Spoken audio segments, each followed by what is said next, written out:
Sunday. Happy Resurrection Sunday. Yes. Grabe ang sakit ng presence ni Lord, tama? Pwede po ba tingnan mo yung katabi mo? Sabihin mo sa katabi mo, sa likod mo, kung wala kang katabi, sa likod. Sabihin mo, buhay si Jesus. Buhay si Jesus. O doon naman sa kabila, sabihin mo, buhay si Jesus. Buhay si Jesus. Alam niyo po, yung Easter o yung Resurrection Sunday, madalas po ang focus po natin ay yung Jesus is alive. No? Tama naman po yun. Pero minsan,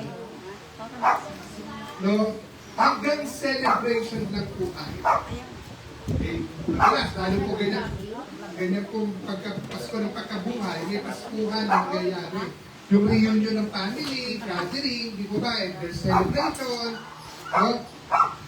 Hindi na pupunta saan? Sa transformation. So, kasi po, real talk, no? Kasi real talk, marami po sa akin naniniwala kay Jesus. Marami uma-attend ng church. Pero pagdating po sa real life, yung tunay na buhay, no? Madali po tayo matalo ng ating treasure. Madali tayo mag-compromise. Yung, alam mo yun, hindi. Okay lang yan, mga ganun, no?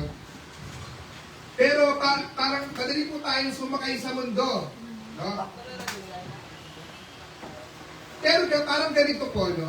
Sunday, Lord, I surrender all. Sunday, talagang suko lahat. Diba? Pagdating na Monday, Lord, pwede po ba kalahati muna? So we celebrate the resurrection, but we struggle to live in its power. May kapangyarihan po yung pagkabuhay na muli. Hindi lang po yung basta lang nasasabi natin na nabuhay ang Panginoon. Yung pagkabuhay na yon, there is power in the resurrection of Jesus Christ. Amen. Kaya po ang tanong,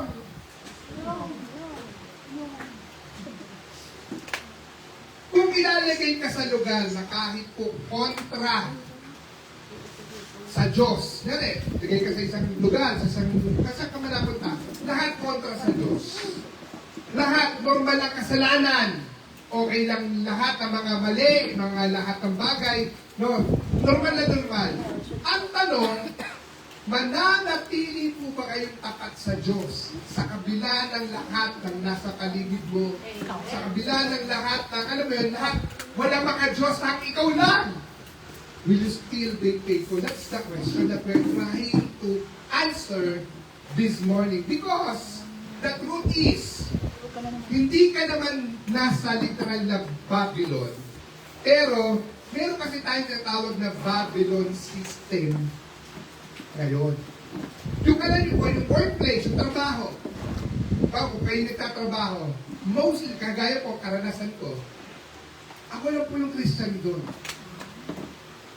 Ako lang yung may pananampalatayang totoo. Alam mo yun, yung talagang tumatayo sa salita ng Diyos. And everyone else, they're doing, alam naman natin. Yun, okay. Naintindihan niyo po ako. Siyempre, lahat sila and against them. Nakuha mo ba na? So lahat, pag sinabi ng mga tao, kasama mo sa opisina, paano ka? Diba? So gano'n po yun. Pwede rin sa school. Lalo yung mga kabataan natin, mga kaklase natin, lahat gumagawa, lahat nag-chip-chip, lahat nangongopya, lahat nagdadaya, lahat, pag nag-check, chicken mo na yan, kahit mali, chicken mo!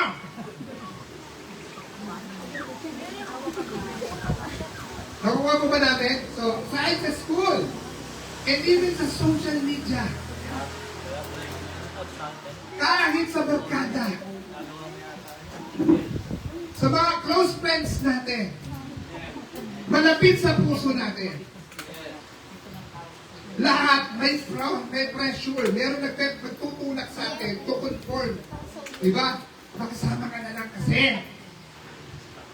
At dito papasok ang story po ni Daniel, isang young believer na nasa corrupted system. Pero tumayo pa rin para sa Panginoon. So today po, no, as we start our new series, no, ngayon pong April, extraordinary, kasi sa series po natin ng buong quarter ay extraordinary growth, no, paglago. Pero sa mismong April lang, it's rooted in Christ. So buong buwan ng April, pag-uusapan natin ang pag-uugat kay Kristo. Okay? So our message today is about Daniel, stand firm in the power of the risen Christ.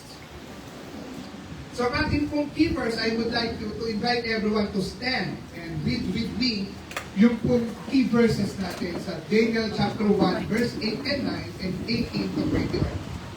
Let's all stand po. Basahin po natin sabaw-sabaw. Ngunit ipinasya ni Daniel na hindi niya durungisan ang kanyang sarili sa pamamagitan ng mga pagkain at alak na galing sa hari. Kaya pinakiusap niya kay Aspinas na huwag silang pakainin at painumin ng mga iyon. Verse 9, let's read. Niluod naman ng Diyos na siya'y kalugdan at pinagbigyan ni Aspinas. Verse 18, pagkaraan ng 3 taon na pinagda ng hari sa pagsasanay sa kanila, ang lahat ng kabataan pinilit ni Aspinas ay iniharap niya kay Hari Nebuchadnezzar. Verse 19, kinausap sila ng hari at makita niyang walang kapantay. Sila Daniel, Ananias, Misael at Azarias. Kaya naging lingkod sila ng hari. Verse 20, nakita ng hari ng lahat ng bagay na itananong sa kanila, 10 ulit na mas mahusay at magaling kaysa sa mga salamangkero at inkantador ng kaharian. Pinagpala po ng Diyos ang pagkabasa ng kanyang salita. Let's all be seated in the presence of God. So, bigyan ko po kayo ng konteksto itong aking pong pag-aaralan ngayong umaga. So, sa history, punta po tayo ng history ng Israel. Sa konteksto po ng kasaysayan ng Israel, no? Ang Israel ay pinili na bayan ng Diyos. They were chosen nation. Tama? Ang Diyos ang pumili sa lahi na to. Actually, siya mismo ang nag-form nito. Okay? At tapos, binigyan sila ng tipan o kasunduan. Tama? Nakipagkasundo ang Diyos sa mga Israelita. Na sila, ang Diyos, si Yahweh ang kanilang magiging Diyos at sila naman ang magiging bayan ng Diyos. So magiging tapat ang Diyos sa kanila kung pagpapalain sila, kung mananatili sila sa Panginoon. Kaya po, binigyan sila ng kautusan. Okay? So, para sila, siyempre nakikipagkasundo kayo, di ba? So, kung pagpapalain nyo kayo, pero may kautusan. Okay? Itong pagpapala, para matanggap ninyo, kailangan masunod ang kanyang kautusan. Am I right? Kaya po, ibinigay sa Israel ang lahat ng utos ng Diyos. Kung papaano sila mabubuhay ayon sa inaasahan ng Diyos sa kanila sapagkat nakipagtipan sila sa Panginoon, nakipagkasundo sila sa Diyos. Kaya kung nakukuha natin, nasusundan. Pero, sa kabila ng lahat ng katapatan, kabutihan, pag-ibig ng Diyos sa bayan ng Israel, ang mga Israelita, paulit,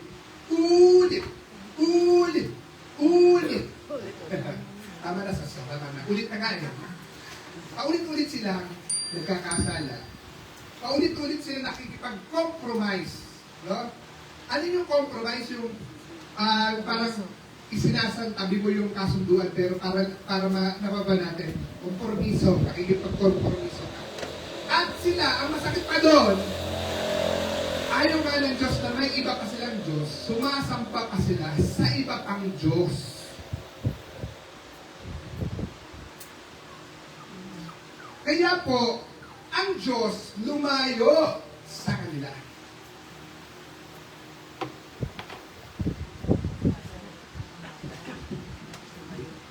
Nakuha po ba natin? Kaya po bakit natin sa ikalawang hari, 24:14, dinala niyang bihag ang buong Jerusalem. Walang natira maliban sa mga dukha sa lupain. Wait. So po nangyari, dahil sa kanilang katigasan at ulo, dahil sa kanilang pagsuway, dahil sa kanilang pagpili, no, sa kabila ng lahat ng katapatan ng Diyos, pumipili pa rin sila ng ibang Diyos.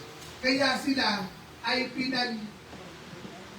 pinahinayaan ng Diyos na maubkog ng ibang nasyon. Ang Babylonia. Kaya yung mga tao doon, lahat ng mga Israelita, mga Hudyo, itinapon. Ha? Parang iba yung Pilipinas, pinupkog ng China, tapos lahat ng mga Pilipino dinala sa China. Nakikinig po ba natin? Para maging alipin, para maging ma-transform tayo para maging China. Parang ganun Chinese. Nakigets po ba? Kung ganun po nangyari sa kanila. Kaya hindi po aksidente ang pagtapon sa kanila sa Babylon. It is not a random event. Hindi siya yung basta lang nangyari. Ito po ay resulta ng hindi nila pagiging tapat sa Diyos.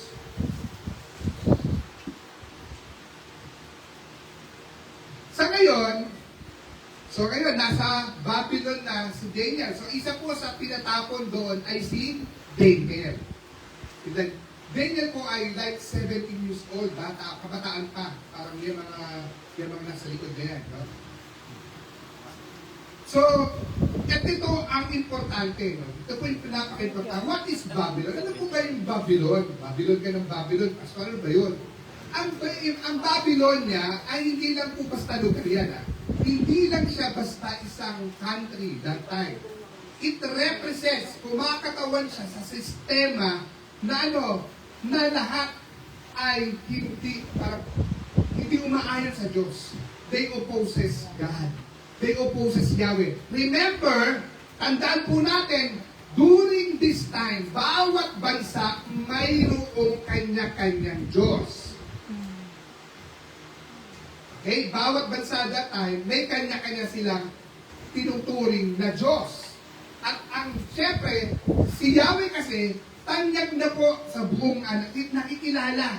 Alam nila na makapangyarihan itong Diyos ng yan. Eh natalo nila. Ngayon, gusto nilang Babylonia dahil di kasi naniniwala kay Yahweh.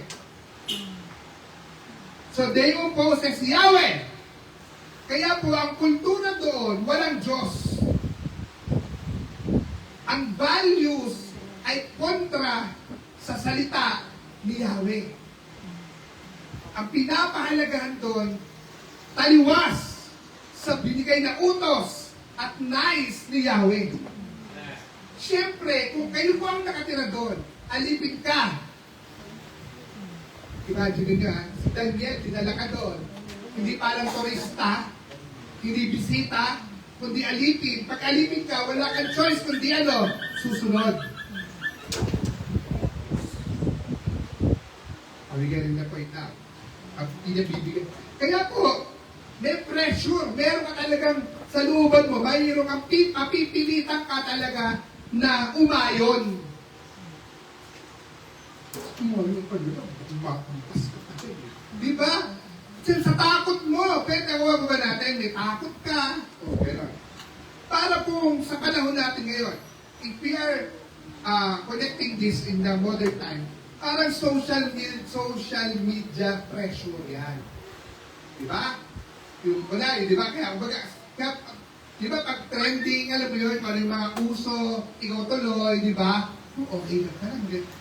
Napapaniwala tayo kahit hindi totoo, napapaniwala. Pressure. And of course, yung workplace compromise ka, sabi ko kanina, parang ito po yung mindset ng tao ngayon na ang mindset ng modern days ay yung mindset na normal lang yan. Napansin niyo po ba? Na lahat ng bagay, kahit sino kausap mo, kahit anong ay naku, normal lang yan. Marami akong kilala. Ganyan din ang buhay. Hindi katulad nung araw, may conservative, gising pa tayo, tama? Di ba medyo minsan nahihiya tayo kapag meron, nakuha niyo po ba ko? Yung mga kabats ko, maiintindihan nila, tama? Yung konti ba, tama, Pisol? Yung tipong hindi ka pwedeng basta makasali sa usapan na matanda. Hindi ka basta pwedeng umalis, di ba? Hindi ka pwedeng sumuway. Hindi ka, maraming, ngayon, wala nang kahihiyan ng mga tao. Wala nang delikadesa ang mga tao. Kasi ang mindset ng tao ngayon is always normal lang yan. Marami namang gumagawa na yan. Tsaka nako, normal yan. Uso na kayo niyan. Oh, mga ganyan. Baka ikaw na yung gumagawa ng tama, ikaw pa yung OP. Parang gano'n. Kaya po, ano po yung strategy ng Babylonia? Ang strategiya nila, napaka-strategy kasi ginawa ng Babylonia. Ano ginawa nila? Relocation. Inalis ang mga tao, saan? Sa Jerusalem. At inilipat saan? Sa Babylonia. Tinanggal sila doon sa kinasanayan at inilipat sa bagay na hindi sila sanay. Wala silang idea. Nakuha po ba natin? Ako po nakaranas na mapunta na ibang bansa. China, US, Macau, yan. Kahit po sa Myanmar, napunta po ako. Totoo na, pag po kayo napunta ng iba, si Kuya Boy, maintindihan niya. Pag napunta kayo ng ibang bansa, hindi mo pwedeng dalhin ang sistema ng Pilipinas doon. Wala kang choice, kundi sumunod. Di ba? O, ganun din po itong nangyari. So, yun ang kanilang strategy. Pangalawa, nire-educate sila. Tinanggal yung mga alam nila at pinapalitan ng bagong kaalaman. Pangatlo, renaming. Ano yung renaming? Pinalitan ang kanilang mga pangalan. Yung pangalan nilang Hebreo, pinalitan ng pangalang Babylonia. Para kaliwa, Pinoy ka, ginawang Chinese ang pangalan ko. Ginawa kang Hoko Thai.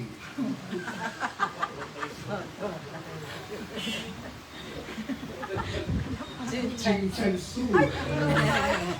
Nakita natin. So bakit po?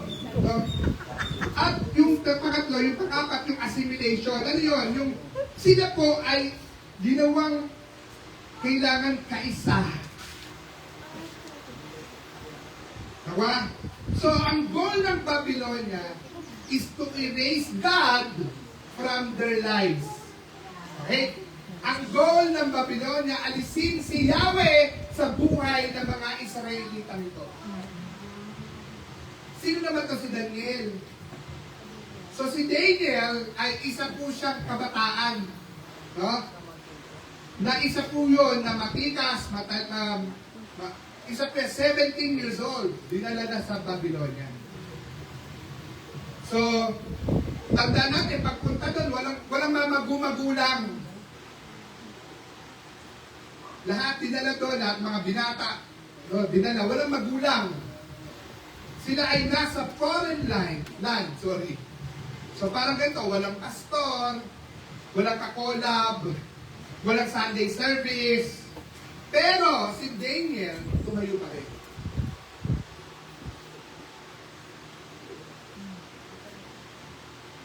Kasi madaling tumayo pag andyan si pastor. Pag may kakolab ka, nag-iis ka at wala ka ng kasama at merong pressure. Sige na, para wala naman. Yan. Now, let's now connect sa ating pong Easter of muling pagkabuhay. So, Ang Israel bumagsak, pero si Daniel tumayo. Pero si Jesus, He stood perfectly. Hindi nag-compromise. Nung si Jesus po, never siya nakipag-compromiso sa kasalanan. Hindi siya bumigay. Tinapos ang kanyang misyon, kaya niya sinabi, naganap na. He completed the mission of salvation. At dahil nabuhay siya muli, tayong lahat na nagtitiwala kay Kristo, may kapangyarihan ka na ring tunay na makatatayo laban sa anumang pressure ng ating buhay. Amen. Kaya po sabi sa Roma 6:4, sa mga tweet, tayo'y namatay na at nalibing na kasama niya sa pamamagitan ng bautismo upang kung paano binuhay muli si Kristo sa pamamagitan ng dakilang kapangyarihan ng Ama, tayo rin ay babangon ng kanibagong buhay. Amen po. Inalangin po tayo, Panginoon, ngayon pong linggo ng pagkabuhay. Salamat po muli sa pagkabuhay ni Jesus. Buksan mo ang aming puso at isip, turuan mo kaming kung paano tumayo na matatag sa gitna ng mundo na puno ng compromise. Holy Spirit, kumilos ka sa amin in Jesus' name. Amen. So ngayon ang tanong, no? Paano tayo tatayo sa sarili nating Babylonia? Tayo lahat ay may sarili pong Babylon o Babylonia. At dito, papasok ang journey o yung lakbayin dito ni Daniel. Si Daniel, ito po yung ating point 1, stand firm in identity. Nanandigan si Daniel sa kanyang pagkakilanlan. Sabi po dito sa Daniel 1:6 and 7, kabilang sa mga napili ay sina Daniel, Ananias, Misael, at Azarias, na pawang nagmula sa lipi ni Juda. Binigyan sila ni Espinas ng mga bagong pangalan. Si Daniel ay tinawag na Belteshazzar, si Shadrach tinawag naman na Hananias, si Meshach ay tinawag na Misael, at Abednego ay si Azarias. Pansinin po ninyo ito, no? Pansinin natin. Hindi pa sila inililipat. No? Hindi pa sila pinipilit pala na magkasala. Hindi pa sila pinagagawa ng masama. Pero binabago na agad ang kanilang identity. Si Daniel, alin po yung pangalan na Daniel o Daniel? Pag po kayo kilala ang anak ko na Daniel, ang ibig po sabihin po niyan ay, God is my judge. Ang Diyos ang aking hukom. Pero ginawang Belteshazzar. Nang ibig sabihin po ay ito po ay konektado sa Diyos ng mga Babylonia.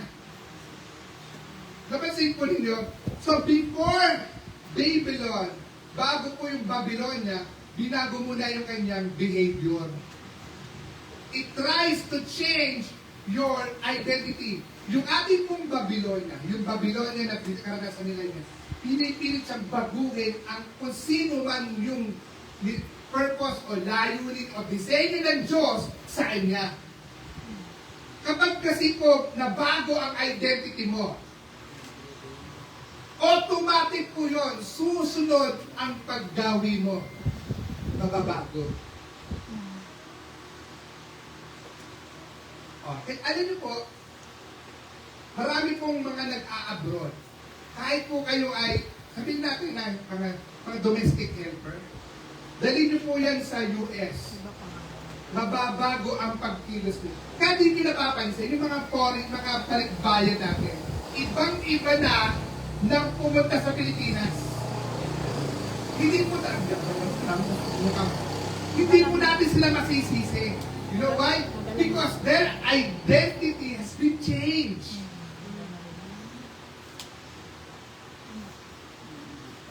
Halimbawa kayo, dati kayo mga yumayaman, naiiba ugali. Napapansin nyo? Yung dati mahirap, dati mahirap yan. Pero ngayon, kita mo na ganun na. Kasi bakit? Because of their identity also changed. Nakukuha? Naiintindihan niyo po ako? Kapag nabago ang identity mo, kasunod nun ay behavior. Kaya po tayo, nakakilala kay Kristo, kaya nabago ang behavior natin. Am I making sense now? Yes. Parang ganit po yan today. Christian ka? Huwag ka masyadong intense, ha? Okay lang yan. Lahat naman ginagawa yan. Lahat naman nagawa yan. Basta ikaw, ha? Okay lang na Christian ka. Basta sumabay ka sa amin. Slowly, pag po nangyayari sa atin yan, pagka may kasama ka na, ano niya pansin nyo? Dahan-dahan, yung maliit na kompromiso mo, dahan-dahan na babaguhin ka na. Kung di tayo magiging matalino at mag-iingat, mapapansin nyo, makatangay ka ng makatangay. Parang ID card, sorry po. Parang ID card, kahit saan ka pumunta, di ba may ID? Sino po nakakasot ng ID kayo? Di ba may ID? Kung ano nakalagay sa ID mo, yun ang identity mo. So, kaya po minsan, tayo, naglalagay ng ID sa sarili natin. Anong ID? Kaya sabi mo, mahina ako eh. Tinatak mo na yun. Kapag yun po ang pinili mong identity mo na ikaw ay mahina, susunod ang behavior mo. It follows. Kapag sinabi mo, ay basta ako, ganito lang ako. O it follows. Ganyan ka na lang talaga. Kasi bakit? Because it becomes your identity. Pinili mo na ganun ang pagkakilala mo sa sarili mo, kaya magiging ganun nga ang magiging kilos at gawin mo at pananaw mo sa buhay. Kasi inisip mo, ganito lang ako. So parang kapag sinabi natin, ang identity ko, pinili mo, ay hindi ko kaya. Ganun talaga, hindi mo talaga kaya. Am I making sense? Yun din ang lalabas sa buhay mo. So what is your identity becomes your life.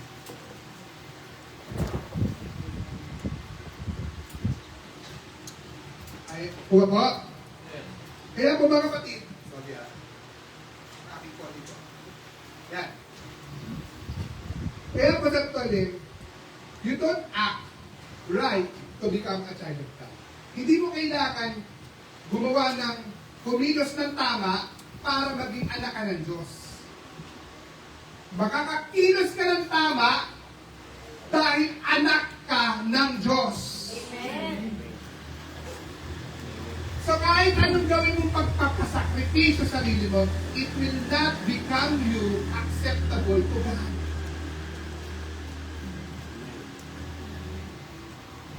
It's only because you accepted Christ, you believe in the Lord Jesus Christ, and you become the child of God. Accepted ka na.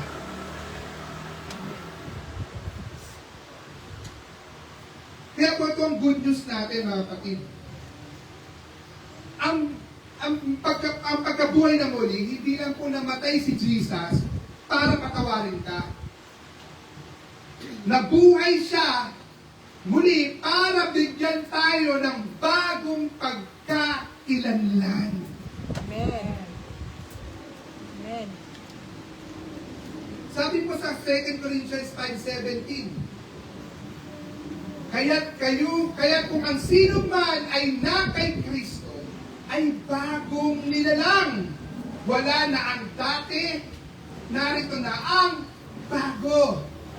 Wala na yung dati. Kapag ikaw ay na kay Kristo, wala na ang dati mong pagkatao. Ikaw ay bago na. Amen.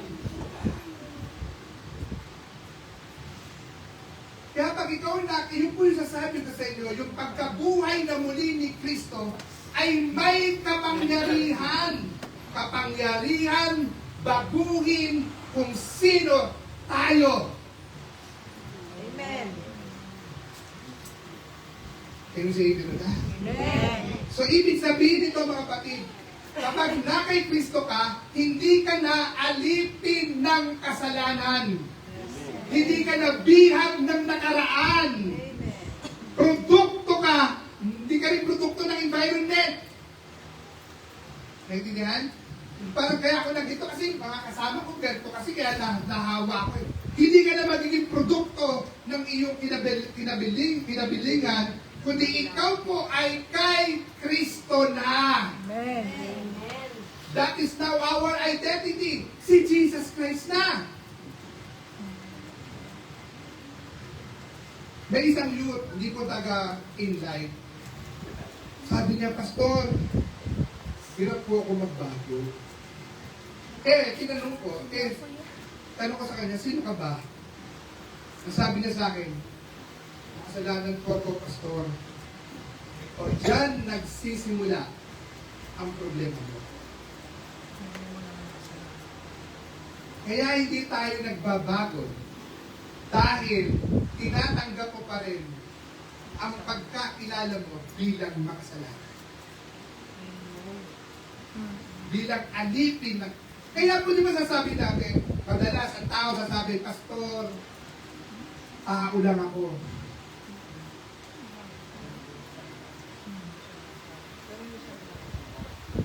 Tama naman po yun. Tao ka na, kaya kailangan mo si Kristo. Amen. Buti, inamin mo na tao ka lang. Pero may pag-asa ang bawat tao. Amen. Kung si Kristo ang mabubuhay para sa iyo. Amen.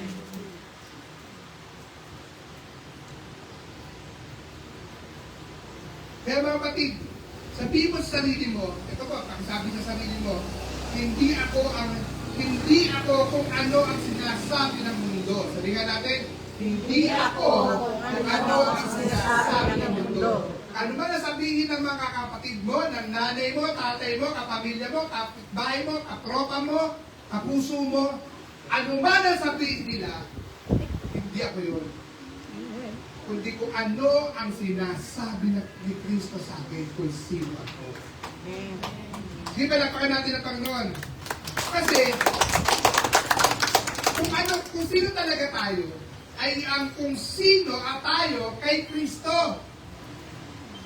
Amen? Kung tayo po ay na kay Kristo, tayo po ay mga anak ng Diyos. So, paano po tayo tatayo? So, kailangan na lang, ito mga kapatid ha, so, kung alam mo na ang identity mo kay Kristo, ikaw ay anak ng Diyos, kailangan mo yung tayuan. And that's the problem, mga kapatid. That's the big problem of many Christians. Okay, nagtiwala, nanampalataya, pero hirap tayuan.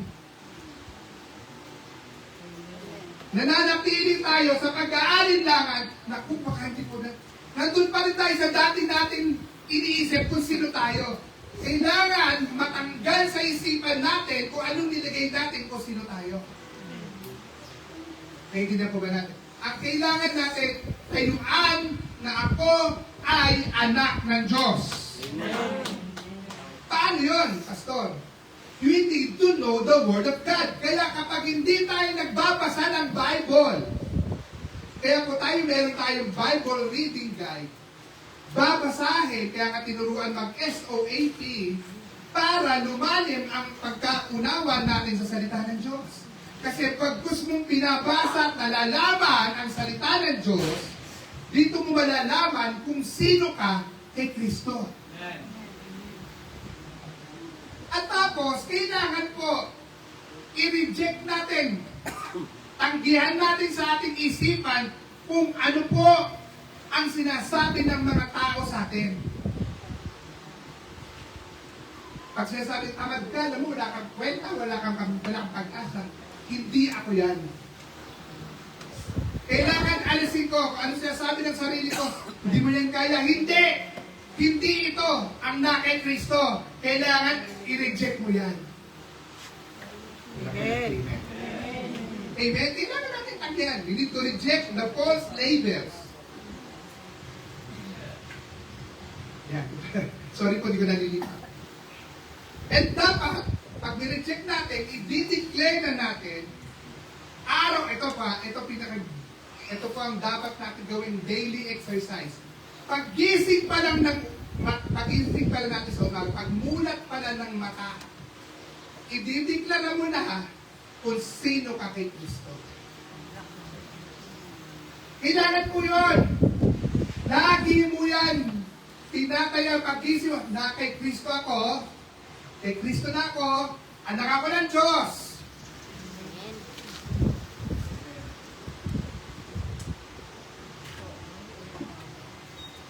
So on a daily basis, on a day-to-day basis, no? Kasi kung di mo alam kung sino ka kay Kristo, madali po kayong i-define ng mundo. Ang mga kaibigan mo ang mag-define sa'yo. Hahayaan niyo po ba sila magsabi kung sino ka? And yet, alam mo sa sarili mo kung sino ka kay Kristo. Amen. Kaya po si Daniel, he stood firmly on his identity. Pero di po doon nag-stop. Kasi may moment na kailangan niyang magdesisyon, hindi lang po kung sino siya, kundi ano ang paninindigan ko. Kaya si Daniel stand firm in conviction. So, holiness over compromise. Yan natin po yan, no? Sabi po sa Daniel chapter 1 verse 8, ngunit ipinasya ni Daniel na hindi niya durungisan ang kanyang sarili sa pamamagitan ng pagkain at alak na galing sa hari. Kaya pinakiusap niya kay Aspinas na huwag silang pakainin at kainumin ng mga iyon. Kasi din po natin, no?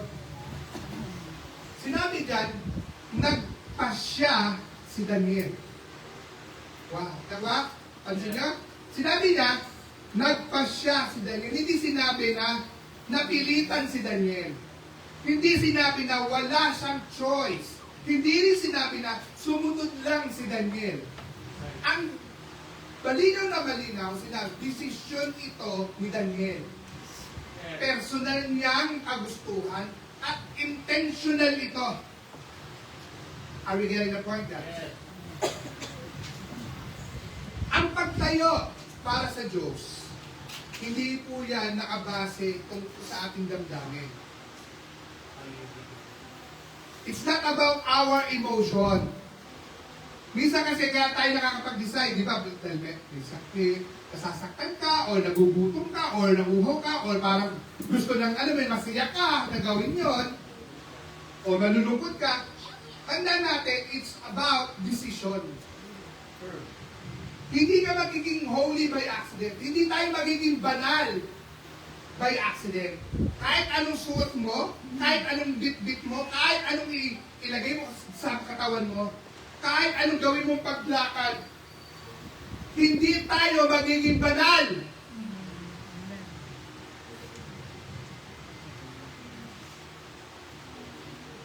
Pinipili po ang holiness. Ang kabanalan ay pinipili. Amen. Yung po kasi pagkain ng hari, bakit po ito ay isang issue kay Daniel? Kasi lahat po na kinakain ng hari, inahain sa kanilang Diyos-Diyosan. Bago kainin ng hari, iaalay muna yon sa kanilang Diyos-Diyosan. Which, sinabi sa utos ng Diyos, hindi sila pwedeng kumain ng anumang hinain sa mga Diyos-Diyosan. Naiintindihan po ba natin? Labag sa batas ng Diyos. Makita niyo po yan sa Leviticus. Ay, kung kayo po nagbasa ng Bible, sinundan niyo yung pong Bible reading. Nandun po, karakot-akot, inisa-isa po yun, mga kakainin at hindi dapat kainin. Nakuha po ba natin yan? At ito po ay simbolo ng pakikiisa, pakikiayon sa Babylonia. So pag kinain niya yun, sinabi na rin niya na ako ay Babylonia na, hindi na ako kay Yahweh. Naiintindihan po. So, hindi lang po issue to ng pagkain. Ito po ay compromise. Kompromiso. So, ang issue dito is not about the food. The issue now here is what we call loyalty, katapatan. So, hindi po yung pagkain ang ang issue. Ang issue ay ano? Katapatan kay Yahweh. So, pag kinain ko to, pag ako pumayag, parang sinabi ko, ayoko na kay Yahweh. Are we getting my point now? Parang ganito po rin yan today, no? Hindi naman laging obvious na kasalanan. Minsan, disimulado. Ano yung disimulado? Hindi halata. Parang ganito po. Naku, white lie lang naman. Sige na, sabihin mo na wala ako. Sabihin mo.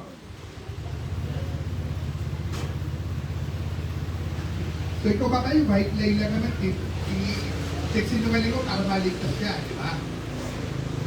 Yung konting compromise lang, yung wala kong kasasabi, wala namang makakaalam.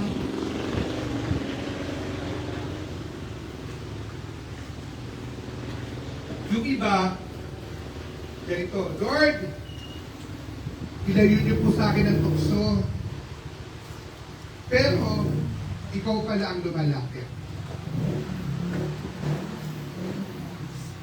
Naka-follow pa. Naka-like pa. Naka-heart pa. Nakalagay, subscribe.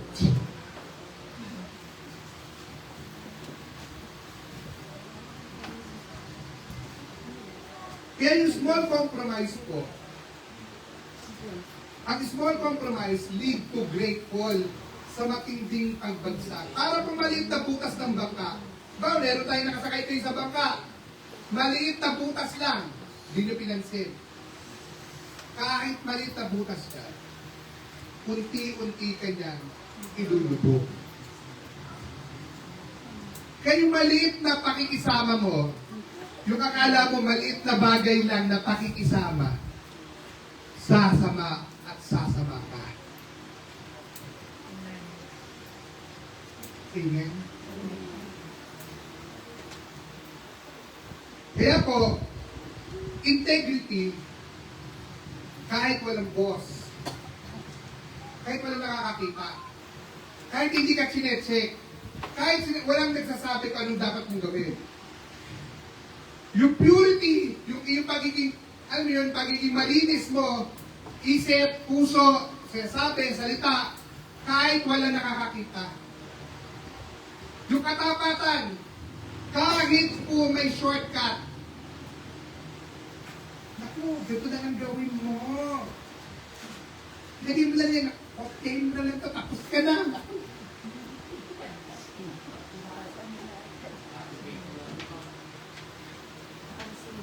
Naintindihan? Ito po ang tunay na Christianity. Conviction. No? Kaya po ikaw po, halimbawa, meron sa puso mo na para may umuusok sa'yo. Normal po yun. That's Christianity. Kaya may simple lang po, no? Kaya po, bago po yan, may isa pong empleyado, pinipirmahan po yung, pinapipirma siya na report doon na hindi po totoo. Sabi niya, okay lang yan. Ginagawa naman na lahat. Pero pansin po ninyo yung ating pong issue sa flood control. Marami pong napahamak at ngayon nakulong dahil po sa pagkikipagkompormiso na alam naman nila na mali. Pero nasilaw sa pera, naintindihan niya, nilabog na sila ng kanilang sistema. Kaya nagbukang tama. Nagbukang okay lang, justifiable. Kaya tinuturo nila, hindi naman po kami. Napapansin niyo po, pag tinanong, hindi lang naman kami, pag kami lang. Biktima kami, kaya sila Biskaya, piling na, biktima sila. Kasi yun ang sistema na pinasok nila yun na yung sistema. Kinagat lang nila. The problem Sila kasi ang natuntun na. Naman niyo po ako? Naintindihan? Kaya sabi yung isa, tumanggi po siya, sabi niya, ano po resulta? Na-delay ang kanyang promotion.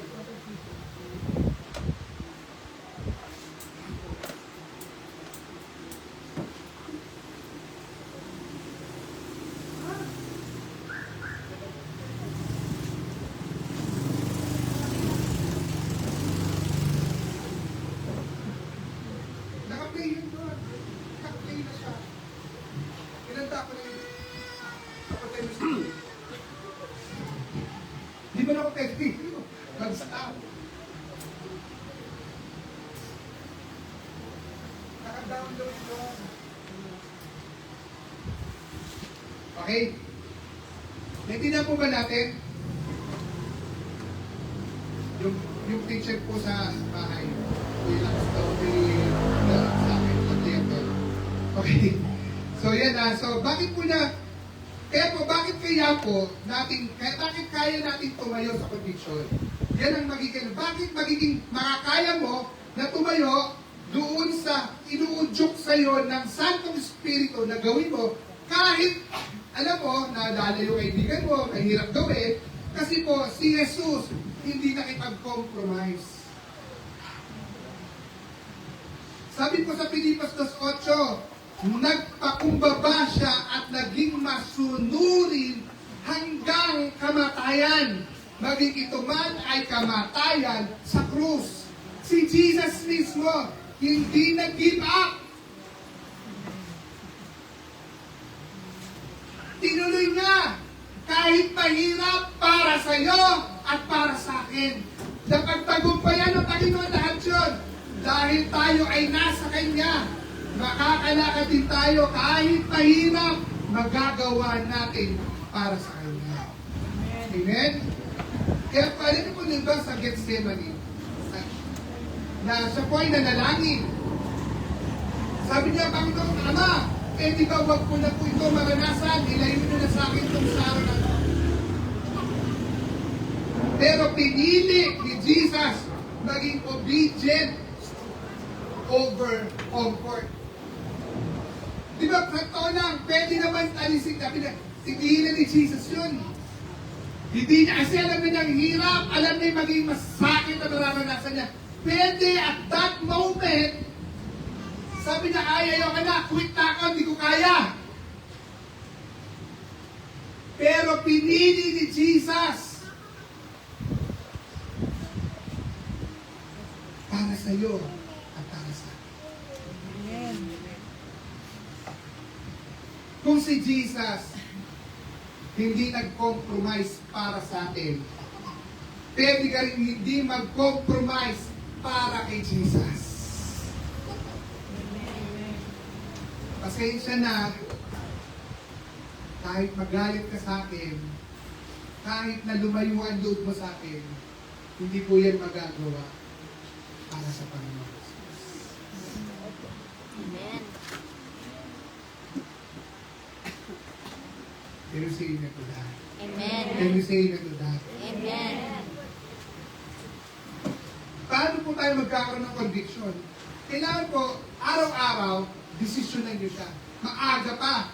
Malayo pa lang, mag-desisyon ka na. Bago dumating ang temptation, bago dumating ang tukso, mag-decide ka na sa sarili, parang si Daniel. Wala pa sila sa Babylonia, ang sabi nila, I resolve to myself, I will choose the Lord. Amen. Desisyonan mo na, ako ay para sa Diyos. Yes. Para na ako sa Diyos, hindi na ako para sa anuman. Ang katawan ko, ang isipan ko, ang buhay ko, para sa Diyos ito. Maaga pa lang, ngayon pa lang, desisyon na, wala pang tukso, wala pang problema. Desisyonan mo na. And you need to set boundaries. Para ako sa mga kaibigan, sorry anak, malakas ang si Pastor, nagulat ka siya. Sorry po, hindi ka na pinamagalitan. Sa kulit-kulit. Naiintindihan niyo po ako. So, halimbawa po, mga kapatid ko, halimbawa, we need to set boundaries. Wala pong problema na mayroon tayong kaibigan na hindi mananampalataya. Hindi problema, hindi problema na meron tayong sumasama tayo sa mga kaibigan natin hindi mananampalataya. It's alright. Kasi friend natin sila eh. But you need to set boundaries. Ayan, tumigil na. You need to, kung asawa mo hindi mananampalataya, walang problema, asawa mo yan eh. But you need to set boundaries. Kailangan, alam mo, ang limitasyon mo, hanggang saan ka lang pwedeng sumama at pumayag. Amen. Yes, Lord. Pwede natin. And of course, you need to stay accountable. Hindi ka magde-decide mag-isa. Kailangan, alam niyo po, ang Panginoon nandiyan. At higit sa lahat, ang pananagutan natin, Panginoon. Kaya ho tayo may collab. Angkok ko na, bebe. Hindi na po ba natin. And that's the reason why we need this collab. Ito po yung accountability group natin. Okay na? Settle na? Nakuha natin? Hindi na po ba natin? Kaya po,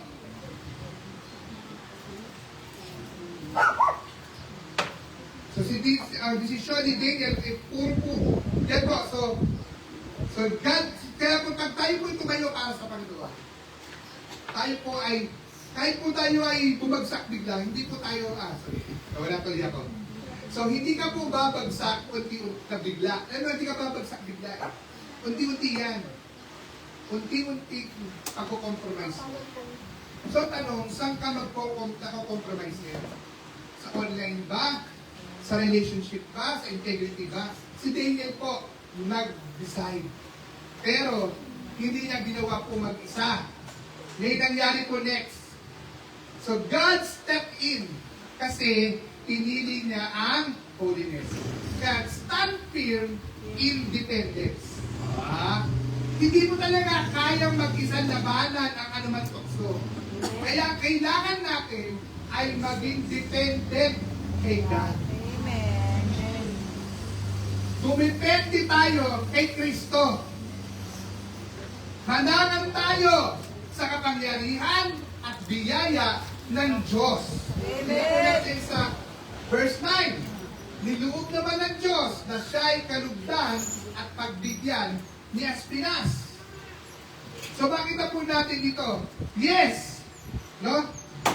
Ang sabi nito, dahil po sa kabutihan ng Diyos.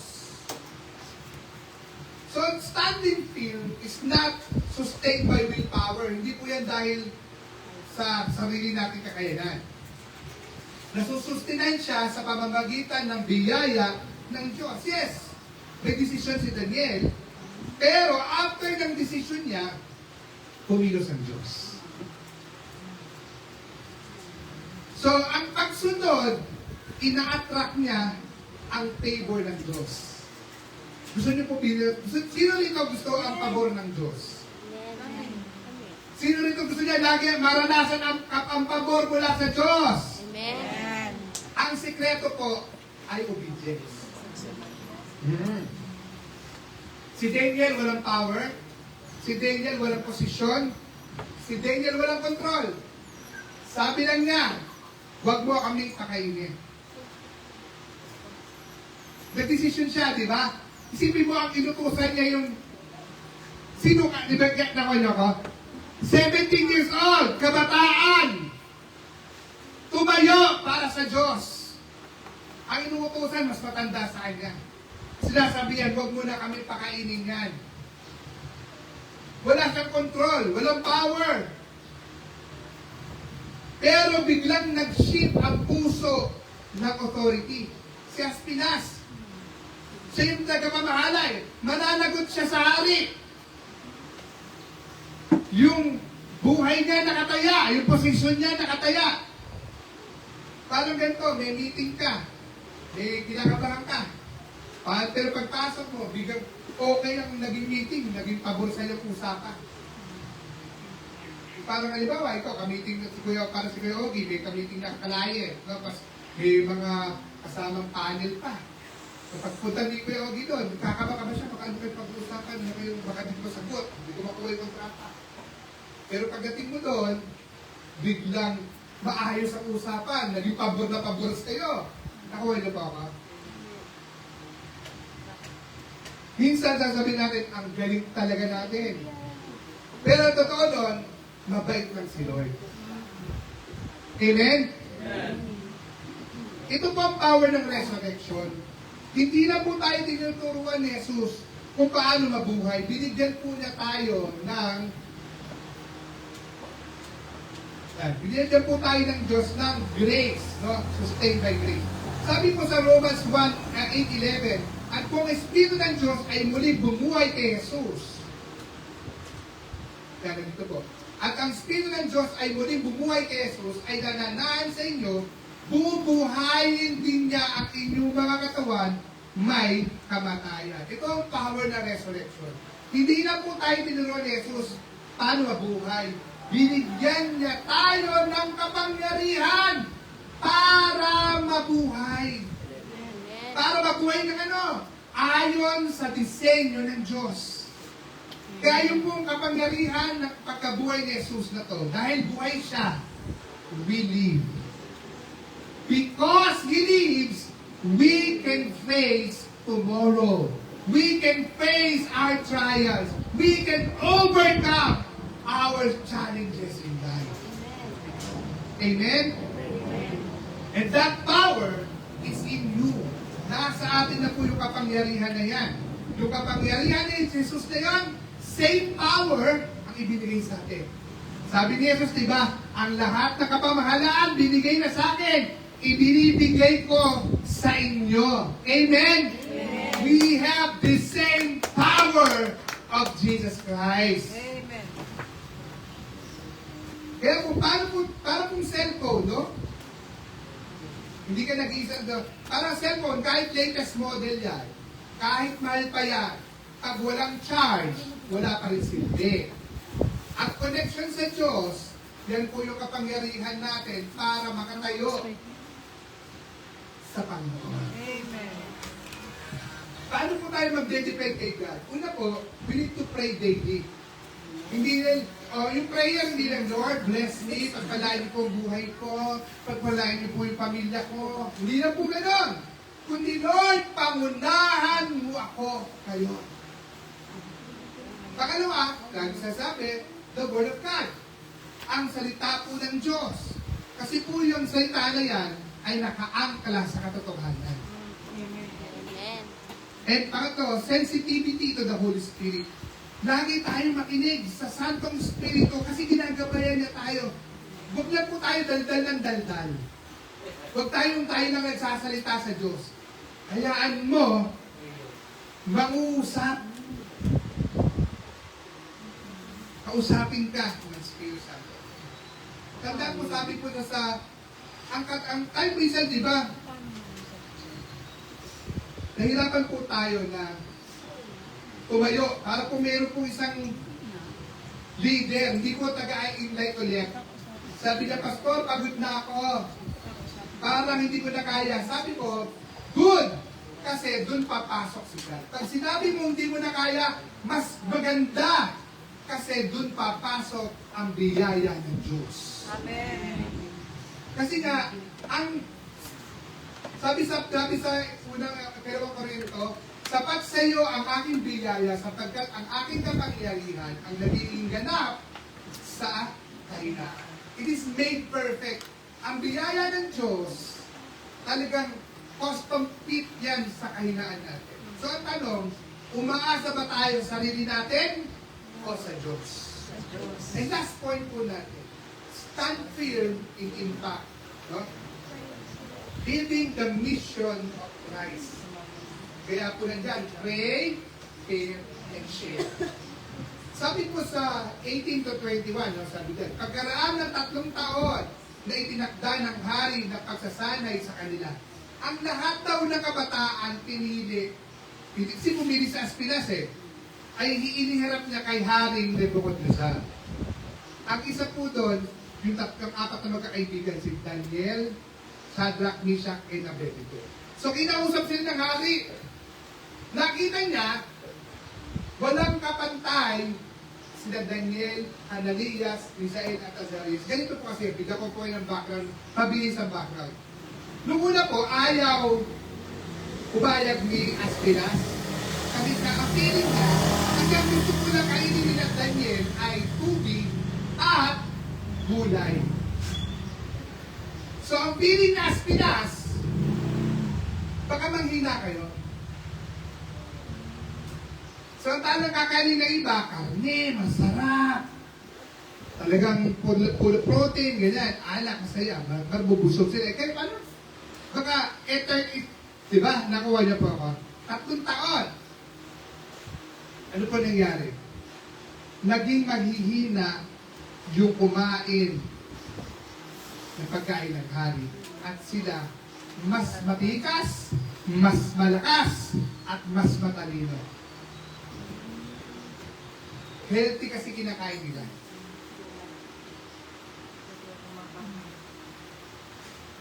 Kasi puro cholesterol. Naintindihan po ba natin? Kaya po pagdating ng panahon, dahil sa pagsunod po ni Daniel, mas pinili nila yung mas karapat-dapat. Hindi na po dahil sa gulay yun, kundi dahil yung pagsunod nila kay Yahweh, binigyan sila ng talino, lakas ng Diyos. Nakuha? Dahil kahit sabi ng hari, walang kapantay daw. Oh? Inang-usap din di ba? So nakita ng hari na lahat ng bagay na itinanong sa kanila, 10 ulit na mas mahusay at mas magaling kaysa sa mga salamangkero. Kaya kung gusto po ng mga kabataan na to, dahil ikaw ay tumalino, maging effective sa pag-aaral, ang sikreto, maging tapat sa Diyos. Amen. Ito. You need to fear God. Hindi na po sa mga kabataan na nag-aaral, kahit po sa ating lahat, kahit sa negosyo nyo, kahit sa pamilya nyo, kahit sa ginagawa nyo, mas magiging mas magaling ka kaysa sa kanila. Kasi ikaw ay may takot ng Diyos, may presensya ng Diyos, at kasama mo ang biyaya ng Diyos. Amen. Kaya nakita ng hari, no? Kaya po, naglingkod sila Daniel, doon hanggang sa po sila ay na-promote po sila. Naging tagapamahala sila ng hari. Amen? Amen. Ano po yung katotohanan dito? God did not call you just to survive by battle. He called you to influence it. Hindi ka po niligtas ni Lord para lang makapasok sa langit. Ulitin ko, hindi tayo niligtas ng Diyos para matiyak lang natin sa langit tayo pupunta. Niligtas tayo ng Diyos para baguhin natin ang salita.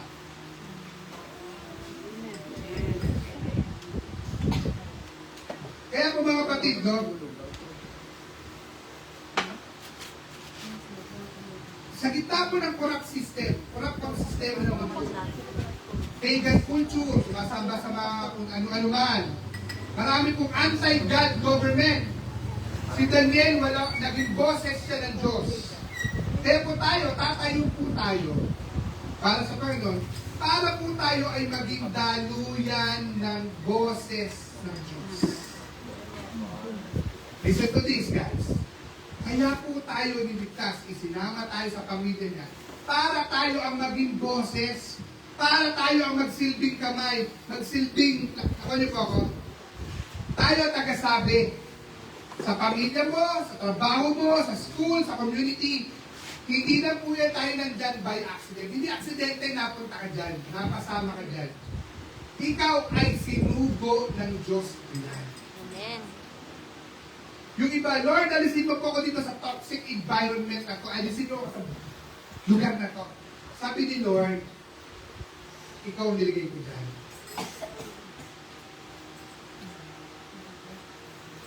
Hindi iniligay sa ilaw, hindi nilalagay yan sa maliwanag na lugar. Nakuha niyo pa ako? Yes. Inilalagay ang ilaw saan? Sa madilim para magbigay ng Wala. kaya po tayo in life. Kaya tayo nandyan. Kaya nandyan, yan ang kapitbahay mo, yan ang iyong mga kaibigan mo, yan ang mga kasama mo, para ikaw ang maging ilaw. Sabi po ng Panginoong Hesus no, sa Mateo 28:19, kaya humayo kayo at gawin ninyong alagad ang lahat ng bansa. Kaya po si Jesus ay buhay at kumikilos sa pamamagitan natin. Amen po? Amen. Si Jesus po ay buhay. Nabuhay siya sa atin at kikita na sa atin. Sa pamamagitan natin, makikita na iba sino si Jesus. Amen? Amen. Kaya po mga kapatid, ito po ang meaning ng resurrection. No? Para po sabihin mo, ang tayo po ay nilikha ng Diyos para sa mission. Ang resurrection power, hindi para po lang tayo magkaroon ng breakthrough. Hindi para lang po tayo magkaroon ng blessing. Tayo ay para sa mission ng Diyos. Ano yung mission ng Diyos? Walang sino man ang mapahamak kundi magkaroon ng buhay na walang hanggan. That's the mission. Ano mission? Walang sino man ang mapahamak kundi magkaroon ng buhay na walang hanggan. Doon po tayo nilingin ng Panginoon. Kaya, yun po dapat na maging ano natin, ang misyon natin araw-araw. Ang bawat isa na alam natin na wala pa sa Panginoon ay maging katulad natin. Na mananampalataya kay Jesus upang magkaroon ng buhay na walang hanggan. Amen. Amen? Amen. So, sabihin natin to, hindi ako aksidente. Hindi ako aksidente. Ako ay, sabihin naman natin na parang hindi tayo nagbabasa. Yun naman talagang naniniwala tayo. 1, 2, 3, go! Hindi ako aksidente. Ako ay, Ako ay suno. May misyon ako. yan po ang kailangan natin laging sasabihin. Hindi tayo aksidente, tayo ni sinugo ng Diyos at may misyon tayo. Amen? Amen. Kaya po mga kapatid, no? Tayo pong lahat ay, paano tayo magkakaroon ng impact? Kailangan po, mabuhay tayo, different, maging iba tayo. Be iba. Sabi mo sa tabi mo, be iba. Iba. Maging iba ka talaga. Talagang kakaiba tayo. Magiging, nagigets? Mabubuhay tayo na iba sa kanila.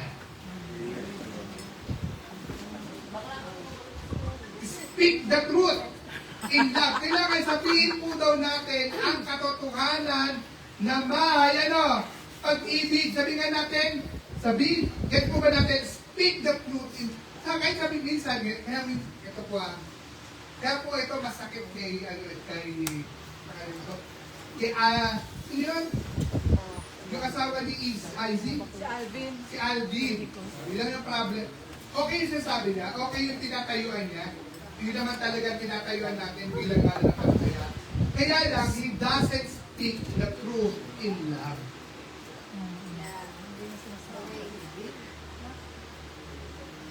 Nakuha niyo po ako? Kailangan po, kahit totoo, no? Nakuha niyo po, naintindihan niyo po, dito lang po tayo titingin. Kahit po totoo ang sinasabi natin, kahit nasa Bible, pwede po yan masabi na may kalakip na pag-ibig.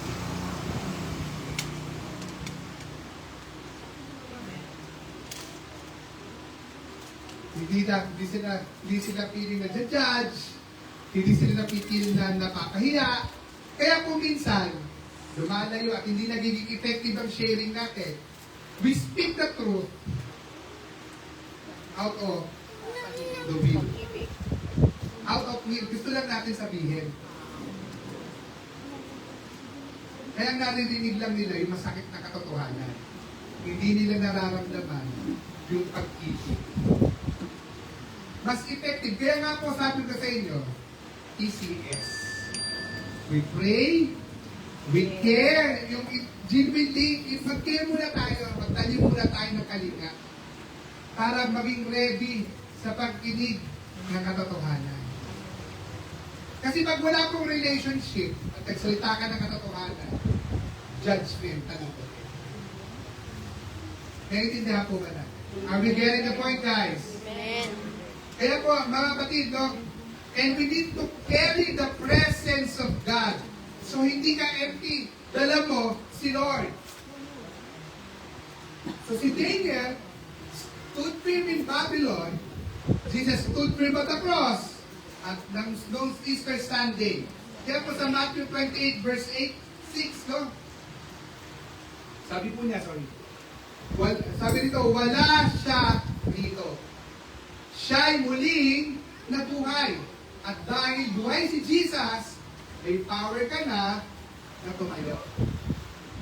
May power ka na para magbago. At may power ka na para magkaroon ng impact sa iba. Amen? So, tayo po lahat, no? Gusto po ng Diyos ngayong umagang ito. Maranasan natin ang kapangyarihan ng pagkabuhay ng Panginoon. Dahil po lahat ay lumuko, manalangin po tayo, Lord Jesus, salamat sa iyong muling pagkabuhay. At ngayon, tinatanggap namin ang kapangyarihan sa aming buhay. Tulungan mo kaming tumayo ng matatag, hindi sa sarili namin lakas, kundi sa iyong biyaya. Gamitin mo kami, Panginoon, bilang ilang ilaw sa mundong ito. In Jesus' name, Amen. So, kapatid, tayo po ay tumayo.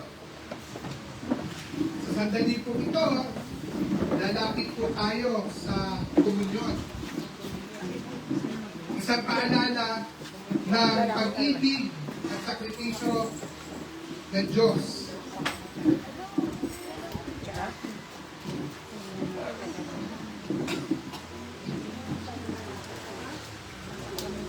Hindi po ito ritual, ito po ay relationship. Ito po ay paalala at ito po ay pagtanggap ng biyaya ng Diyos.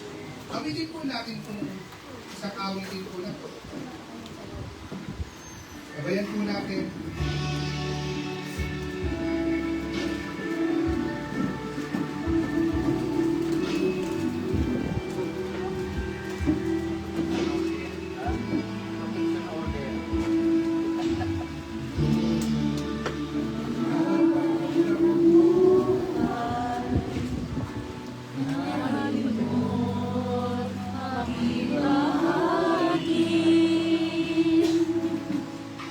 Ito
ang buhay na walang hanggan.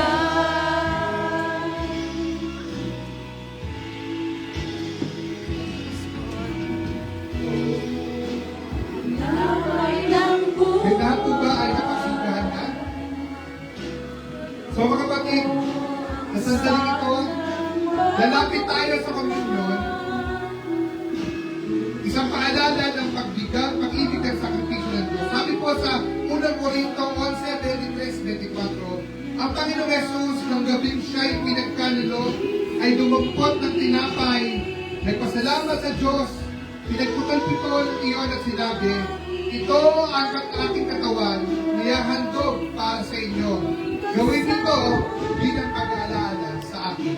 Manalangin tayo, Panginoong Jesus, salamat sa iyong katawan na nasugatan para sa amin. Dahil sa iyo, kami ay pinatawad at pinagaling. Tinatanggap namin ang iyong biyaya ngayon. Kainin po natin ang tinapay.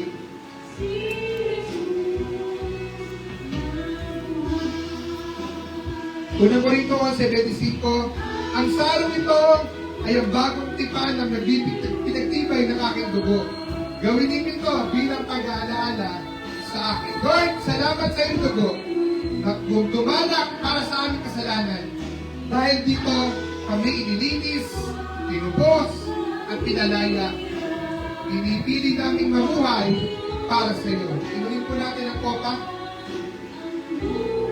Panginoon, salamat sa iyong sakripisyo at muling pagkabuhay. Ikaw ang aming pag-asa, kapatawaran at buhay. In Jesus' name, Amen and Amen. Pagin po natin si Mayor.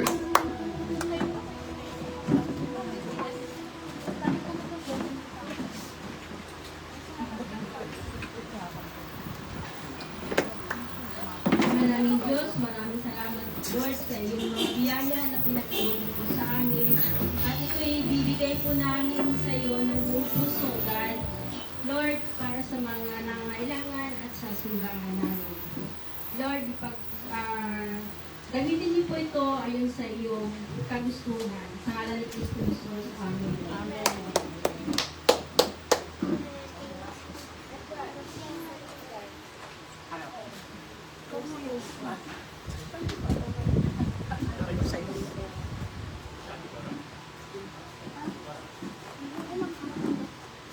Lord, salamat po sa araw na to, sa bigay sa aming kalakatan. Salamat po sa mga salita niyo ngayong umaga. Napakaganda po mga Panginoon. Naway bawat isa po sa amin sa pamilya na to, bigyan ng kalakatan. Protection sa araw na to na napakaganda mga Panginoon. Lubos sa amin yun ang inyong protection para amin ngayon at blessing. Salamat po. At ito'y dinadalahin ko sa Panginoon Kristo. Amen. Amen.